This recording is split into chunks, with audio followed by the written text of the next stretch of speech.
జరుగుతుంది. ఈరోజు తిరుమలలో వైకుంఠ ద్వార దర్శనంలో 4వ రోజండి. కేవలం దర్శనం టికెట్లు కలిగి ఉన్న భక్తులను మాత్రమే తిరుమలలో దర్శనానికి అనుమతిస్తున్నారు.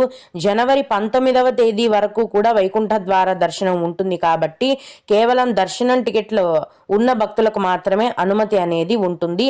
అంటే టికెట్స్ లేకుండా నేరుగా వెళ్ళే ఫ్రీ దర్శనం అనేది లేదు.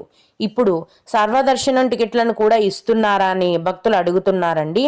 అవునండి, సర్వదర్శనం టోకెన్లనే వైకుంఠ ద్వార దర్శనం టికెట్లుగా తిరుపతిలో కేటాయిస్తున్నారు. తిరుపతిలో 8 చోట్ల ఈ వైకుంఠ ద్వార దర్శనం టికెట్లను టీటీడీ వారు కేటాయిస్తున్నారండి.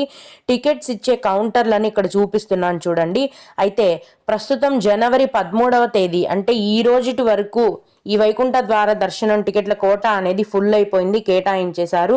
తదుపరి జనవరి 14వ తేదీకి సంబంధించిన దర్శనం టోకెన్లను ఇప్పుడు తిరుపతిలో కేటాయిస్తున్నారండి.